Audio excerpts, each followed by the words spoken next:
살다가 보면은 지난 날을 돌아보게 되는 그러한 순간들이 많습니다. 그러다가 보면은 참 자랑스러운 일도 있지만은 부끄러운 일 또한 없을 수 없습니다. 대충 살다가 보니까 내 이런 날 올 줄 알았다. 이런 비명을 남긴 시인도 있다고 합니다. 그렇습니다. 하루하루에 매몰되어 살다가 보면은 왜 사는지도 잊어먹으면서 시간만 휘딱 쏜 살같이 빠르게 지나가는 수도 있습니다. 5월에는 특히 돌아보는 일이 작게 됩니다. 5월 5일은 어린이날이고, 그죠? 어버이날도 있고, 또 대부분의 부처님 오신 날도 이 5월에 있습니다. 어린이날을 맞으면은 정말 어린이들에게, 내 아이들에게 과연 나는 어떠한 사람이었는가 반성해 볼 일이 많습니다. 나를 투영하여서 강요한 것, 내가 못한 일을, 나도 못한 일을 해야 된다 이렇게 강요한 일은 없었는가 참 많습니다. 어버이날, 어머님, 아버님, 그리고 여러 조상님들을 생각해 보면은 참 잘못한 일들이 많습니다. 내 딴에는 잘 한다고 한 일이 얼굴 붉어질 때도 있습니다. 불자로 살아왔는데 부처님 오신 날을 맞다가 보면은 이건 셀 수도 없죠. 참 많은 부끄러운 일들이 있습니다. 잘못 알아온 부처님 말씀도 있었고, 알면서도 안 한 일도 있었고, 참 말씀드리기가 괴로운, 생각해서 오히려 괴로운 일들이 많이 생깁니다. 이러다가 보면은 가끔 생각나는 시가 하나 있습니다. 성철 스님의 임종송입니다. 열반계죠.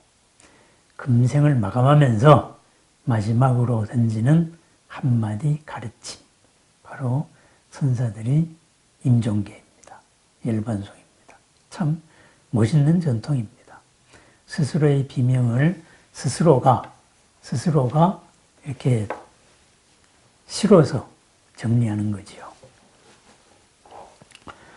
성철 스님 산은 산이고 누가 뭐라 그래도 산은 산이고 물은 물이다. 산산수훈으로서 유명했던 성철 스님의 이 열반송은 참 여러 가지 오해도 많이 불러일으켰고 여러 다른 종교에서 아주 엉뚱하게 해석도 잘 됩니다.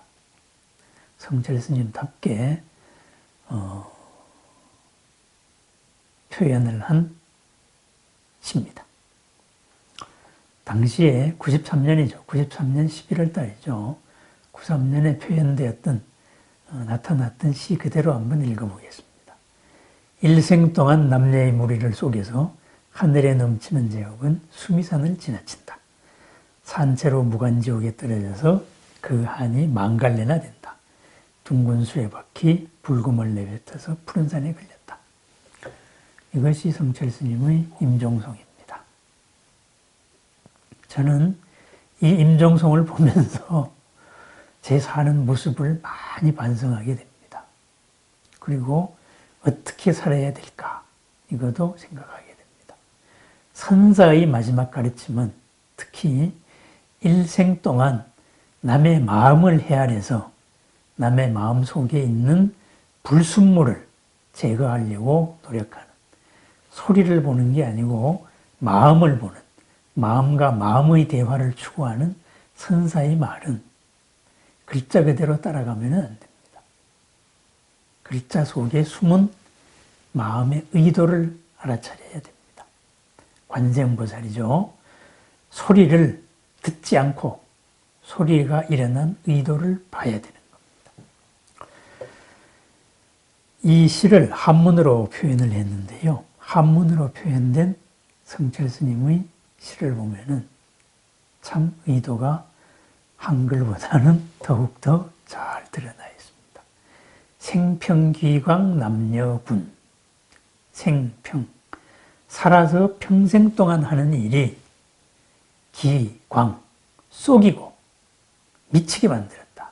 남녀의 무리들을. 그죠? 미천재업 과수미. 하늘에 미치는 그 허물들, 업의 허물들, 죄업들이 수미산보다도 더 높게 쌓인 것 같다. 그 다음 세 번째 구가 활렴아비 한만단. 산채로 불타오르는 아비지옥에서 지낸다. 불붙은 아비지옥에 살면서 한만단, 만갈래의 한을 품고 사는구나. 그리고 마지막이 일륜토홍 괴벽산. 한 둥근 수레바퀴에서 나온 붉은 덩어리가, 그죠? 태양이죠. 저 푸른 청산에 걸려 있구나. 이것입니다. 그러면은 이 시의 의도는 이렇습니다. 활렴아비 한만단입니다. 산다고 열심히 사는 것이 불타는 아비지옥에서 살면서 가슴 속에 망갈래 한을 품고 산다 이거죠. 이 망갈래 한을 품고 살다가 보니까 이 한을 풀라고 한을 불러일으키는 살아서 평생 하는 일이 기광, 속이고 미치게 만든다 이거죠. 남을 속이고 미치게 만드는 게 아닙니다.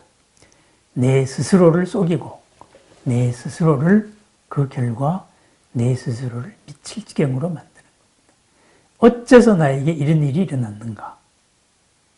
왜 내게 이런 일이 일어났는가? 이런 한을 품게 되는 거죠. 사실은 나에게서 비롯된 것입니다. 그러다가 보니까 이것이 나와 남에 미친 그 영향들, 업의 허물들이 수미산보다도 더 높을 수가 있다. 열심히 산다고 사는 것이 잘못된 방향으로 열심히 산다. 그리하여서 내 스스로를 속이고 마침내는 내 스스로를 미치게 만드는, 망갈래 한을 품게 만드는 삶을 산다. 어디서? 나는 잘 산다고 살고 있는 것이 불타는 아비지옥에서 산다. 아비지옥이 뭐냐 하면 무간지옥이라고 그럽니다. 얼마나 고통이 심한지 틈이 없다. 틈없이 비명이 쏟아져 나온 우리 삶이 그런 것이다. 그럼 거기서 어떻게 벗어나야 되느냐? 일륜토홍 괴벽산.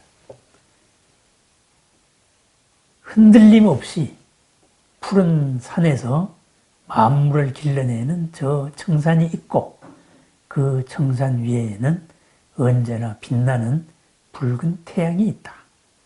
눈을 들어 하늘을 보면 그렇다 이거죠. 그런데 그러한 붉은 태양과 같은 밝음이, 청산과 같은 덕이 다 어디서 나왔느냐? 일륜에서 나왔다. 한 둥근 수레바퀴에서 나왔다. 그 수레바퀴가 뭐예요? 바로 우리들의 마음의 본성입니다. 마음 속에 갖추고 있는 공덕이다 이거죠.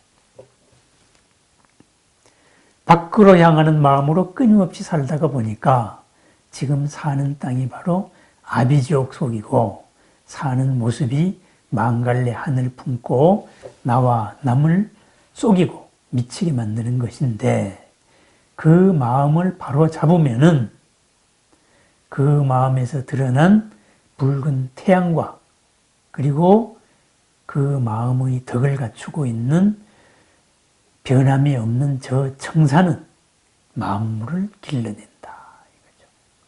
만물을 밝게 한다. 그러면은 이런 영원한 빛 빛과 덕으로 살 것이냐, 아비지옥에서 만 갈래 한을 품고 살 것이냐, 그것은 그대가 결정을 하시오, 이런 말입니다. 그럼 어떻게 해야 일륜토홍 괴백산, 이러한 영원한 청산과 태양과 같은 삶을 사느냐, 이거죠. 밖으로 끌려나가지 않아야 된다, 이거죠. 확 하고 휩쓸리지 않아야 된다. 욱 하고 치솟는다고 닥치는 대로 행동해서도 안 된다. 멍하니 모든 것을 자포자기하고 그냥 될 대로 돼, 이렇게. 그렇게 살아도 안 된다, 이거죠. 탐진치의 삶을 살면 안 된다, 이거죠. 그러면은 이러한 밖으로 향하는 이 마음을 어떻게 다스려야 되느냐, 구체적인 방법의 문제 아니겠습니까? 그래서 선사들은 참선을 권하지요. 삼매수행입니다. 흔들림 없는 마음, 이끌려 나가지 않는 마음을 권하는 것이고, 또는 깨어있는 마음을 권하는 것입니다. 성성하게 깨어있어라, 그러죠. 관법에 들어갑니다. 알아차려라, 이거죠. 내 생각이 나를 어디로 끌고 가느냐, 그리고 밖의 상황이 나를 어디로 몰아치고 있느냐, 끌고 가려고 하느냐, 그걸 알아차리고 거기에서 흔들림이 없고 그 인연고리를 봐서 그 인연고리의 최적의 대응을 하라. 이런 수련을 하면은 바로 영원한 지혜와 덕, 청산과도 같은 공덕의 삶을 살 수 있다. 이런 가르침이 바로 성철 스님의 의도라고 볼 수도 있습니다. 스스로를 속이고 스스로를 미치게 만들고 살지 마라, 이겁니다. 그럼 그러한 수련의 가장 기초적인 것이 어떻게 되느냐, 그것이 바로 기도입니다. 수행입니다. 부처님의 마음으로 사는 겁니다. 부처님의 마음이 되도록 노력을 하는 겁니다. 그런데 내 마음은 항상 밖으로 막 휩쓸려 나간다, 이거죠. 어떻게 다스려야 되느냐. 그랬을 때 기도와 그리고 이런 여러 가지 수행, 여기에 가장 기초가 되는 것이 바로 호흡법입니다. 호흡법. 중국에 불교가 전해졌을 때에도 가장 먼저 전해진 것이 호흡 수련에 대한 책입니다. 안반수의경, 아나사나파티죠. 호흡 수행에 대한 겁니다. 흙탕물이 있습니다. 마음이, 생각이 혼란스러운 것이 흙탕물과도 같습니다. 그럴 때 흙탕물을 어떻게 가라앉혀야 되겠습니까? 가라앉으라고 막 휘저으면 되겠어요? 더 흐려집니다. 가만히 놔둬야 됩니다. 흙탕물에 이끌려 나가지 않아야 됩니다. 그러려면은 어디론가에 생각을 집중할 도구가 있어야 됩니다. 그것이 바로 호흡입니다. 이 호흡에 대한 관찰이 모든 것의 기초입니다. 그래서 밖으로 나가려는 마음이 어느 정도 잡히면은 그 다음에는 우리가 집중을 할 수가 있습니다. 기도에 집중을 할 수가 있습니다. 부처님의 마음에 집중을 할 수가 있습니다. 그래서 부처님의 마음과 만나면은 성취가 되는 것입니다. 요 기도 방법의 기초, 그리고 수행의 기초, 이러는 호흡 수련이나 이런 거에 대해서는 매주 수요일 저녁의 공부 모임에서, 수련 모임에서 이런저런 문답도 나누고 같이 실습도 해 나가면서 스스로의 답을 찾아보겠습니다. 묻고 답한다 그래서 정답이 어디 있겠습니까? 묻고 답하는 과정 속에서 스스로가 답을 찾아내는 겁니다. 누구도 답을 찾아줄 수가 없습니다. 찾아준 답은 정답으로서 받아들여지지도 않습니다. 엉뚱한 어부의 풀해짐으로 엉뚱하게 해석이 됩니다. 똑같은 스승 밑에서 한날 한시에 들은 말이 다 다르게 해석되는 이유가 그겁니다. 서로의 문답 속에서 절차 탁마 속에서 각자가 정답을 찾아 나가는 과정입니다. 그건 수행 모임에서 이루어질 일이고요. 어쨌든 우리는 허물을 조금이라도 덜 지어야 됩니다. 아이들에게 덜 부끄러워야 되겠고, 그리고 위의 어른들에게도 한이 맺히도록 해서는 안 될 겁니다. 또한 불자로서 부처님께도 덜 부끄러워야 됩니다. 부처님의 칭찬을 받아야 됩니다. 보살님들이 격려를 받아야 됩니다. 그러려면은 밖으로 끌려나가는 마음, 일어나는 생각, 여기에 끌려나가지 마라. 이 수행을 해야 됩니다. 그러다가 보면은 망갈래 한으로서 사는 이 삶을 벗어나서 영원히 빛나는 태양과 항상 푸른 청산의 공덕으로 살아나가는 나날이 있을 수 있겠습니다. 하루하루 그렇게 살아나갑니다. 부처님의 마음을 만나는 일, 기도입니다. 부처님의 삶을 따라하는 삶, 보살행입니다. 부처님의 마음을 찾아가는 하나하나의 방법들, 여러 가지 수련법입니다. 5월, 반성의 계절이기도 합니다. 반성의 나날을, 시간을 보내면서 부처님의 마음과 하나 되는, 부처님의 삶과 하나 되는 그러한 나날이 되기를 축원드립니다.